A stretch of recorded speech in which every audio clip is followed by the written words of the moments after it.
नमस्कार।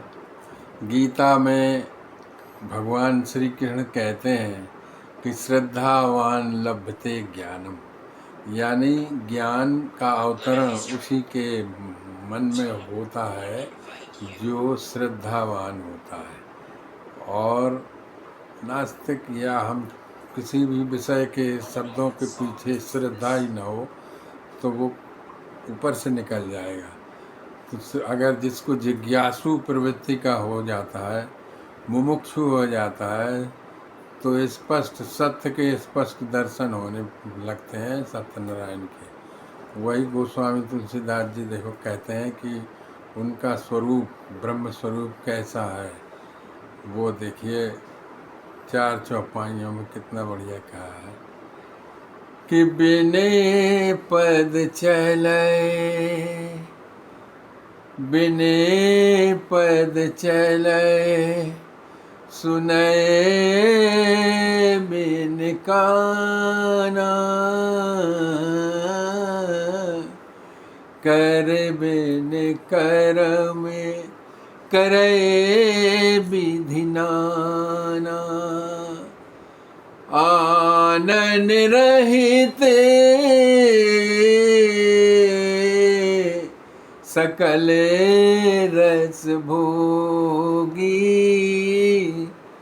बिन बानी बकता बड़ जोगी, तन बिन परसे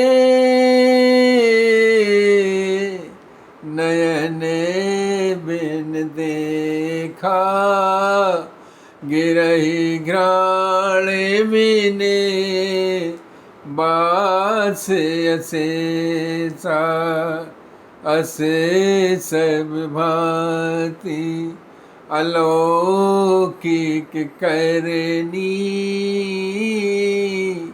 महिमा जासु जाए नहीं मरणी। तो ऐसे सारे काम वही करता है सबके भीतर बैठ के, है ना, चैतन्य स्वरूप आत्मा बन के।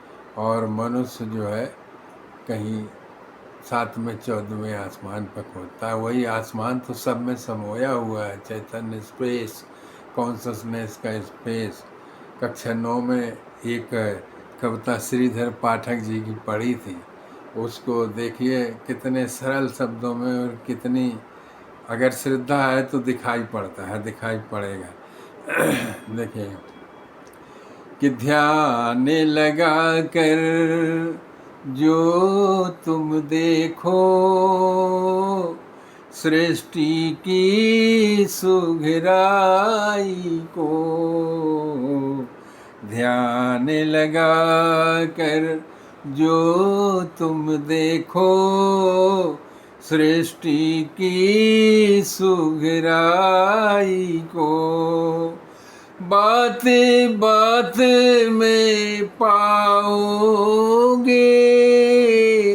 बात बात में पाओगे, उस ईश्वर की चतुराई को,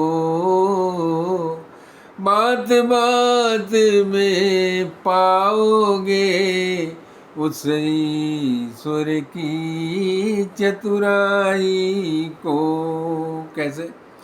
ये सब भांति भांति के पक्षी, ये सब रंग बिरंगे फूल, ये सब भांति भांति के पक्षी, ये सब रंग बिरंगे फूल, यह वन की लहलही लताएं, यह वन की लहलही लताएं, ललित कलित शोभा के मूल, ध्यान लगा कर जो तुम देखो, उस सृष्टि की सुघराई को,